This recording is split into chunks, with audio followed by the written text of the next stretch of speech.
Hey, everybody. Welcome to this episode of the B2B Revenue Leadership Podcast. Hey, it's another year, another time to make some more money, and I've got the course for you.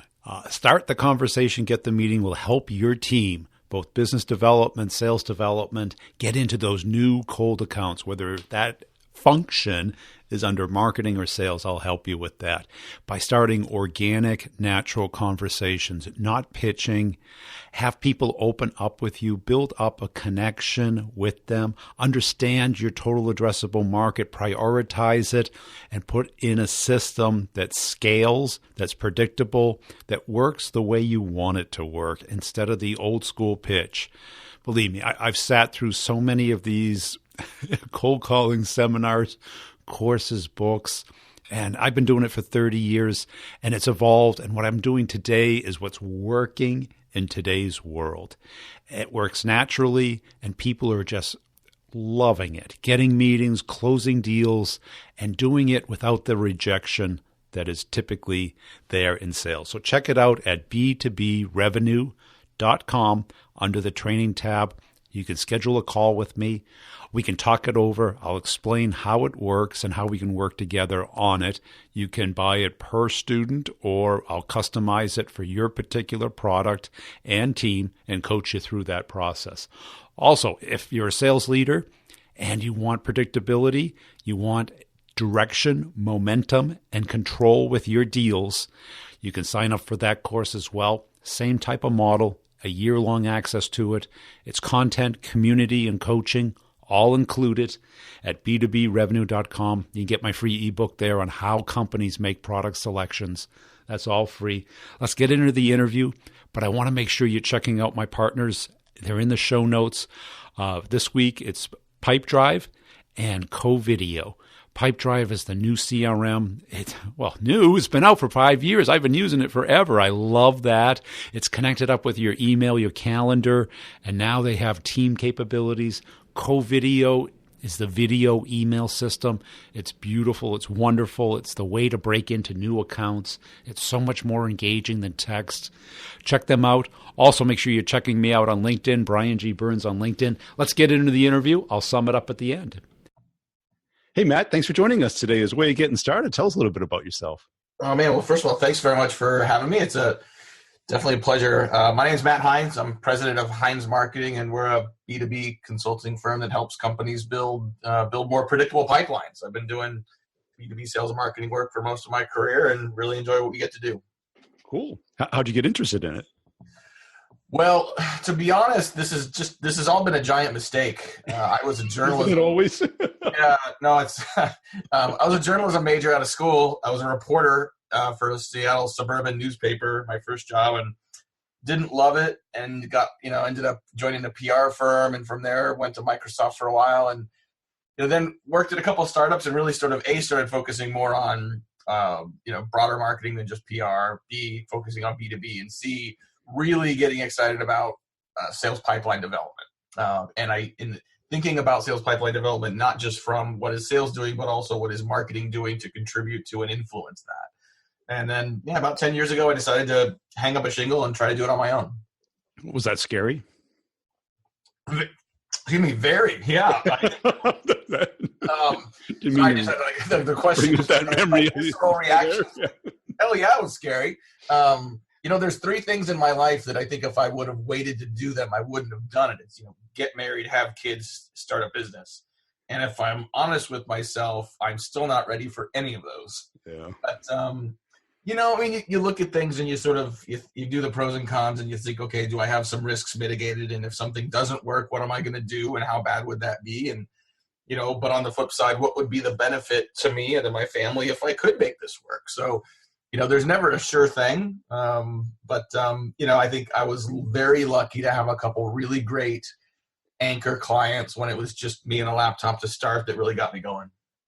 And what's the perfect client profile for you? Well, generally a company that is experiencing lumpiness in their sales pipeline. Some months are good, some months are bad, some quarters are strong. They're doing random acts of marketing and sometimes random acts of sales to try to fill the pipeline.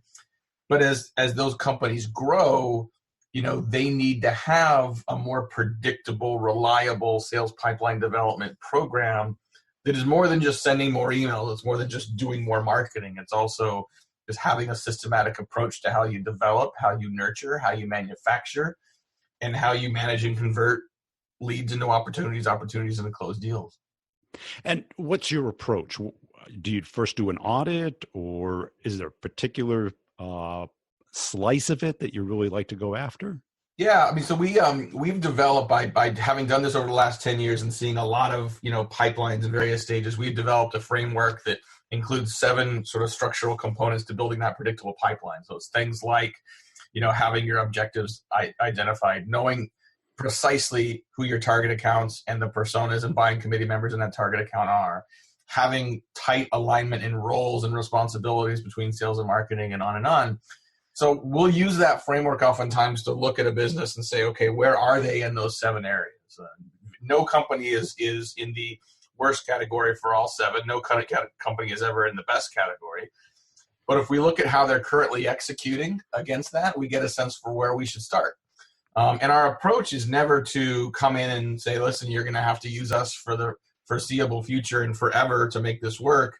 Part of our job as consultants is to take that predictable pipeline approach, apply it uniquely to a business, and then teach them how to do it so that it becomes part of their muscle. It becomes part of their core competencies to grow moving forward.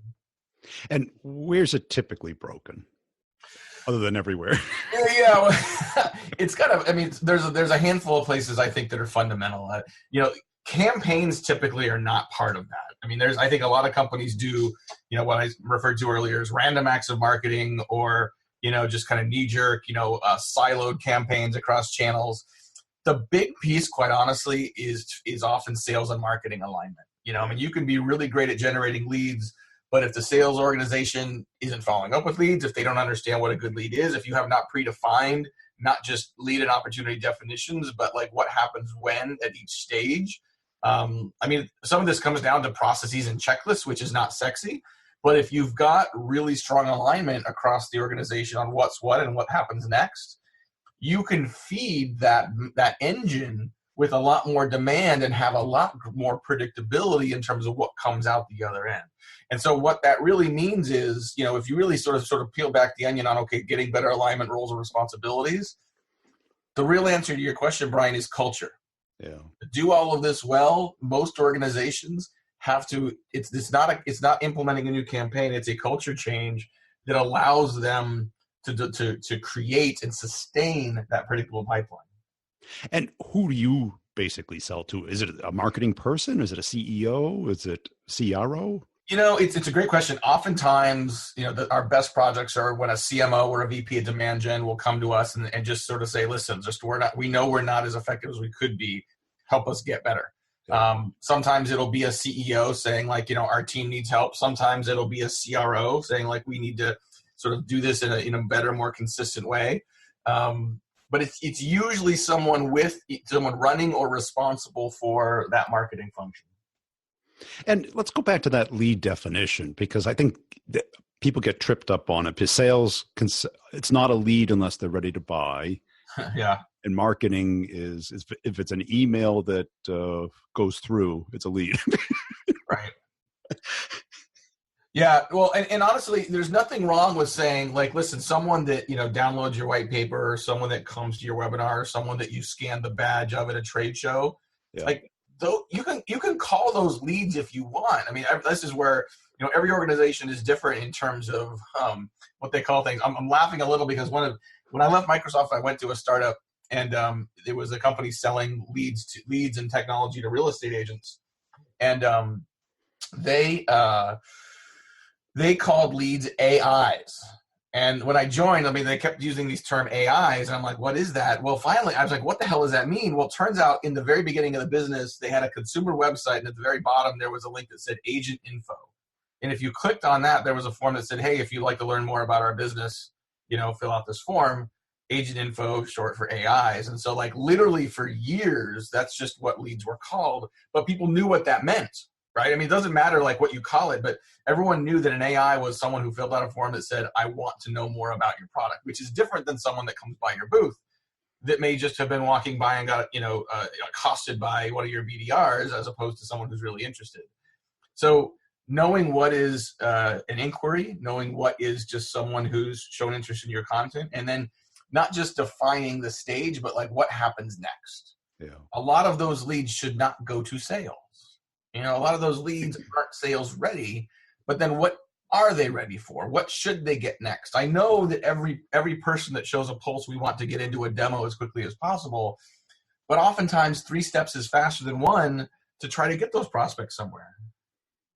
That's it, because today, getting a contact, somebody who stops by the website or the booth who is really interested in either the content or the chat ski versus the product, getting those contacts, you don't need marketing anymore for that, right? Because you can just search on LinkedIn or on the internet. You can find or construct their email address, their phone number off of Google. Yeah. Well, getting lists has always been easy. Yeah. If you have budget, you can buy a list. Today it's a little easier in that, like, there are services where you don't even have to buy the list. You buy access to an algorithm and it'll go scrape whatever and give you names. And all of a sudden I've got a list of people I want to talk to. But access does not equal attention. Right. Just because you can talk to me doesn't mean I'm listening. Just look at your inbox. For everyone listening, just think about all the crap that comes in from people that have access to you because somehow they got your email address. Yeah. That doesn't mean you're paying attention, and that doesn't mean you care about what they're saying. So I think there are stages you have to go through as a marketer, as a salesperson, as a brand, to earn trust and reputation with those prospects so that they're willing to listen. Sometimes, I think sales and marketing, especially when you got a cold prospect, right? Someone that doesn't know you. What we do in sales and marketing is kind of like driving by their house at 35 miles an hour and trying to throw something into the mailbox.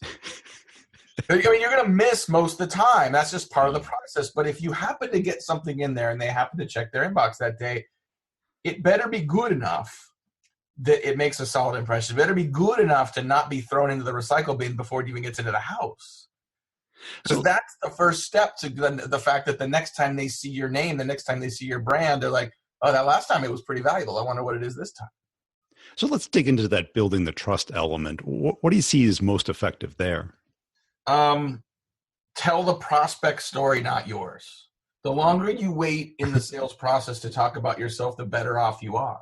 Yeah. If you understand your customers and what their problems are, and if you've built a product or service based on a fundamental need in the market, then you should be able to have a conversation about the problems with your prospect that are about the customer's problems, not your solutions. If you go back to the way that the CEB, which is now part of Gartner, the way they talk about this in the Challenger methodology is sort of the reframe of a problem that your prospect does or doesn't know that they have. And so if you're able to provide that kind of insight, if you can come up with questions that just by asking the questions teach your prospect something, that give them insight, that give them information that they would have paid for. Like, how many sales calls have you been on that you would have paid for based on the information you receive? But that's the bar we have. Like, when you've got a prospect that's super busy, when their inbox is inundated, when they're dealing with fire drills all day long, what are you going to get to them that is not just asking for 15 minutes of their time, but is insightful and generous to earn ongoing attention, to eventually earn the point where that prospect says, this is all really valuable stuff. How do you solve this for me? Yeah. So you see the value in the building the know, like, and trust instead of just pitching. Well, yeah. I mean, I don't think, look, you can, if you want to go straight to the pitch, then your conversion rate by definition is going to be incredibly small. Gartner now says that in any given market, about 3 to 4% of your prospects are actively buying. Meaning, if you want to pitch and you want to ask people for a demo right away, you're going to get a percent of 3 to 4% if you're lucky. Yeah, I think that's even pretty high. Right, but now Gartner also says that about 46% of that audience is what they call poised. It means that prospect has a need, has a problem to solve, but just isn't addressing it today. They don't have the time, they don't have the budget, they're prioritizing other things, whatever. Your job with that 46% is to help them see the opportunity cost of not going after that problem. Help them see why it's in their best interest to actually sort of explore the problem, not just challenge their own status quo, but commit to change for themselves. Yeah. So And sell and market the problem, not the solution. And I realize that takes time and is probably not a 15-minute phone call with your prospect and maybe a couple appointments. But if you get your prospect committed to change on their own behalf, you've got them committed to the process. You've got them committed to the sales process. Your conversion rate will go up. Your velocity of the deals will probably go up as well, because now you've got a prospect invested in the outcome. And to do that through content, or do that through messaging, or do that through it's content with a big C, right? Because I think, if you were to, one of the fundamental tools that we'll use, with our clients is this simple content map that says, take members of the buying committee, the people inside the organization you're selling to that are either influencers or decision makers or people that care. Put them on the left-hand side of a spreadsheet. And across the top of the spreadsheet, I want you to write the stages of the buying journey, not your sales process, but the stages of the buying journey. Things like, what do I do to get their attention? How do I challenge their status quo? How do I get them to commit to change? By the way, all three of those don't have anything to do with your product. It's about the prospect. So now in each of the cells, for each stage of the buying process and for each member of the buying committee, you can go do your persona research, but just based on your institutional knowledge of the people in your industry, what are the messages they need to hear at each of those points in time? What are the messages? What are the themes? What are the topics that you will come up with? That grid becomes your content map that can then be applied on a sales call. That can be applied at a trade show. That can be applied in an email. So the channel isn't as important as the message. But once you've got a good message, implementing an integrated multi-channel approach to getting that message in front of your prospect is always going to be the best way to increase conversion and velocity of customers moving from the left to the right of that buying journey. And how have you seen that change in the last 3 years? The channels, the messaging, the attention span? Well, I think the members of the buying committee in mid-market enterprise buyers is increasing. When CEB did the research first around buying committee, they said on average in enterprise deals, there were 5.4 members of the buying committee. I believe their most research was like 8.5. So we've significantly increased the amount of the complexity of internal buying. I think that, certainly most markets are now noisier because, to your point, like it's so much easier to get someone's email address. It's so much easier to get access to prospects. You've got these crazy busy prospects that, that have to work in a matrix decision-making organization. That creates multiple compounding levels of complexity for your sellers. But what gets through that, I think what differentiates you is the value you bring to the table. Yeah. It's whether or not you're able to create something the prospect wants to have. Like how do you take your marketing and your sales from interruptive to irresistible? That's not an overnight process. That's not something you're going to do with a single blog post. But if you were to think about how you build value and how you communicate value to your prospect at every stage of the process, it is a process. But if you look at the companies that are the strongest in their market, they're those that have invested the time and attention and resources in building value for the prospect first. And what do you see working today that is kind of new and innovative? Well, I think what's old is new again a little bit. Of the two things I see is, one is, direct mail is working really, really well. You gotta play the economics. So you're not going to do a lot of direct mail perhaps with your smallest targets, but for those where it's worth getting their attention with something that, it can be a well done letter. It can be, a dimensional package. But we don't get mail at work as often as we used to. So when we do, it may stand out. I've found that small, exclusive, in-person events work exceedingly well for larger, more sophisticated targets. For example, we've been doing with a handful of partners, we've been doing a series of CMO breakfasts where we invite CMOs in a market to come to breakfast. And we're not talking continental breakfast. We're talking eggs and real bacon.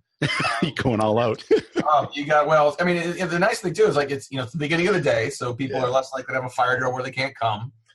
Just operationally, breakfast costs less than dinner. Sure. But also, we do a format where there's no slides, there's no pitching. We get CMOs in a room to meet and network with each other.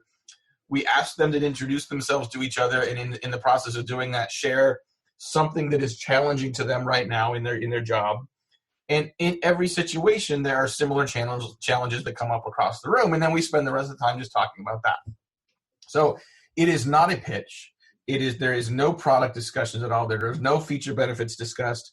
But whoever hosts that event gets credit for having created that environment. Yeah. And the CMOs appreciate that differentiation. Now, do you think they're more likely to actually take a call from that partner afterward to learn more about what they do? Absolutely they are. At minimum, they're going to be curious of who they are. And there's the law of reciprocation where they... Yeah. They're appreciative. Look, at minimum, they're appreciative that a company did not bring a projector into the room, torture them, yeah. Right, and created value for the prospect in the meantime. So they were appreciative of the fact that that was a bit of a gift, and they say, well, if you were, and this is, literally, this is the psychology of prospect too. If you were smart enough and generous enough to do that, I imagine that if I took a call with you, it would probably be valuable as well. Yeah. You're not going to immediately start shoving features at me that I may or may not care about.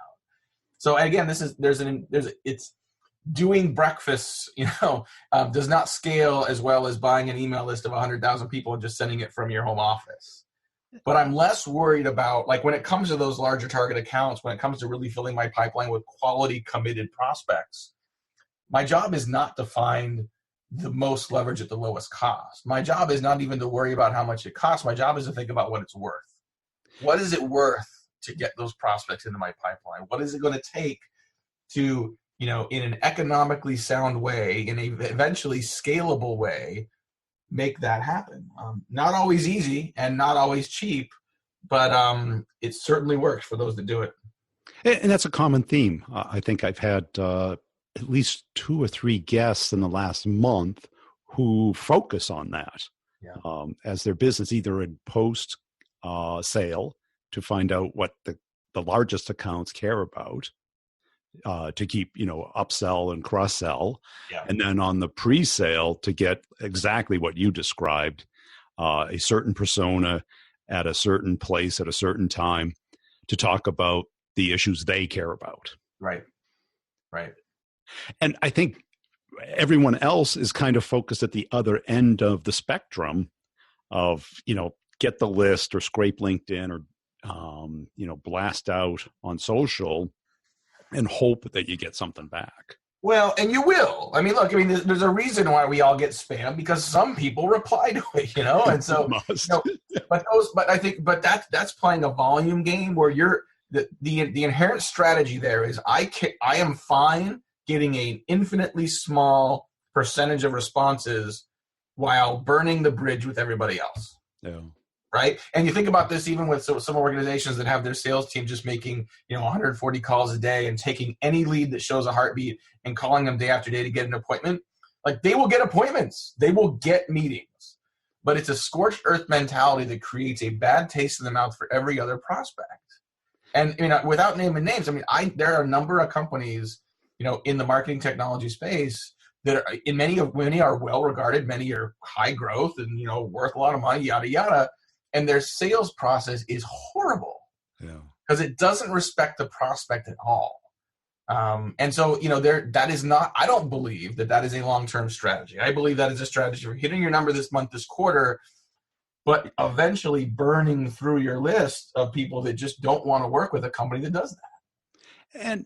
And also, if you have a big brand and the market is reasonably well defined, and if they hear the brand name, they know what you do, it's very different than a startup. Yes. You hear the name of the company and the product, and you can't put one thing together with another. And you got a junior rep who's talking about the product, not the problem. And the person who at the other end, no matter how sympathetic, is like, I have no idea what you're talking about. That's right. So you're a rare bird in that you span both marketing and sales. How'd that happen? Similarly by accident. I think when I first started, a couple things. One is, the last couple startups I worked at before I started this, I was lucky enough to have a great relationship with my sales counterparts. And we really did kind of treat pipeline development. We treated the revenue goal as a joint sales and marketing goal. And there were no barriers between what sales or marketing can do to get to do that. So that was my sort of my training ground in the field. And we're not sales consultants. We're not sales trainers. Like there's a line we just can't cross because we're not good at it. But I think thinking about revenue responsible marketing, knowing that marketing's responsibility does not end in the middle of the funnel, that there's an opportunity to impact the entire funnel. And part of that is partnering with sales to have a consistent practice of how leads are not just generated, but processed and converted. I just think it's an inherent part of doing this well. So, the other piece of this is, as we grow our own business, we have been a bit of a sandbox for, doing a lot of this work that we can then take to clients. I mean, we're using a full marketing and technology stack. We got Salesforce, Marketo, Outreach, and the like. We're managing our pipeline. We know what our numbers look like. We've got our monthly or weekly scorecards that tell us whether we're on track or not. So I think that, it's not just something that we did, X numbers a year ago in practice. We're still practicing what we preach. Yeah. And last question, where do you see B2B marketing going like in 3 years? Where are you putting your chips? Well, I think that as more and more goes digital, as we more and more leverage artificial intelligence and implied intent data to segment our lists, I think that's only going to increase the importance of the personal touch. And so I think we're going to see an increased focus on personalization, authentic personalization. I think we're going to see more attention to detail into the individual relationships we have with our most important targets. I'm heartened to see many marketers embrace revenue responsibility and partner with sales across the entire acquisition process. But I think we have more room to grow because most companies, once you close a deal, have still made $0. So the bottom of the sales funnel is really the middle of the revenue bow tie, if you will. So I'm excited to see a handful of marketers start to think about the entire customer lifecycle, to think about not just how to acquire customers, but how to improve lifetime value. And that has to do with not only sort of reiterating value and communicating and building value for customers as they're a customer, but also making sure you're signing up the right customers in the first place that have the best chance of maximizing lifetime value. So I think we have a lot of room to grow, but I think we're making progress. Cool. Hey, Matt, this has been a great conversation. Where can people go to learn more about your work and connect up with you? Yeah, well, first of all, thank you very much for this. This has been fun. You can check us out at hinesmarketing.com. That's HEINZ, like the ketchupmarketing.com is our website. We got tons of great free content up there about all parts of the sales pipeline and sales pipeline development. I'm on Twitter also at Hines Marketing. We kind of scour the web for what we think are good articles for sales and marketing professionals and post them up there every day. And I'm just Matt, M-A-T-T, at hinesmarketing.com. I'd love to connect with anybody. Hey, I hope you enjoyed that interview. Hey, I want to make sure you're checking out B2BRevenue.com. That is where you can get a free copy of an ebook that I did. It's a real ebook. It's not a fluff book. It shows and talks about how companies make buying decisions and how you can influence that from both a marketing and a sales standpoint, how to find all the people that are in the decision path and what they need to see, know, and touch and feel before they make a product selection.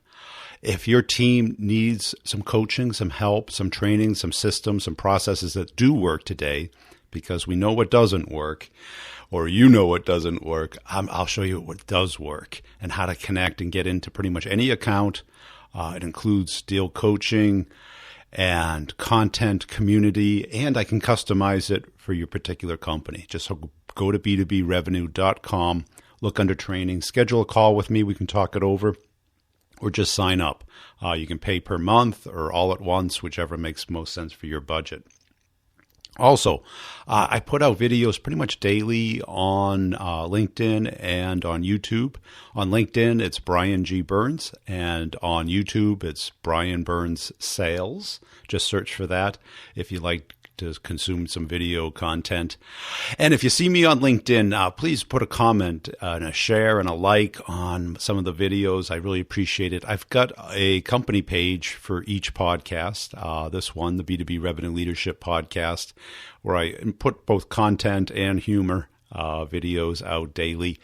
And tell a friend about the podcast. Really appreciate you listening. Check out the show notes for all the partners and the connections you can make there, the coupon codes for the products to evaluate them, see if they're a right match for you. And we'll see you next time.